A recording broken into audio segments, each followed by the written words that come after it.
Artıq nar sezonu gəlib və nardan çox ləzzətli salatlar hazırlamaq olur. Bugün də hazırladığım nar salatının reseptini paylaşım sizlərlə. İlk öncə tərəvəzləri qaynadıram və qaynatdıqdan sonra hamısını rəndədən keçirirəm. Mən mayonez və xamanı qatışdırıram. İlk öncə rəndələdiyim kartofu qaba əlavə edirəm. Üzərinə zövqə görə duz, istiot və qaba bu şəkildə yaydıqdan sonra üzərinə xama və mayonezi əlavə edirəm. Daha sonra eyni şəkildə yumurtanı və toyuğun sinə ətini də xırda şəkildə doğrayıb əlavə edirəm. İstəsəniz toyuğun sinə əti əvəzinə dana əti də əlavə edə bilərsiniz. Qaynadılmış zövqə görədir və hər qatını xama və mayonez demək lazımdır.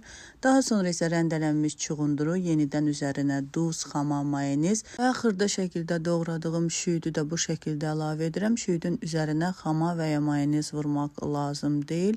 Üzərinə də təmizlədiyim nar dənələrini bu şəkildə tökürəm. 30 dəqiqə soyuducuda saxladıqdan sonra servis edirəm. İnanılmaz ləzzətli bir salatdır və doyumludur. Yəni nar salatlarının içərisində ən ləzzətli salatlardan biridir.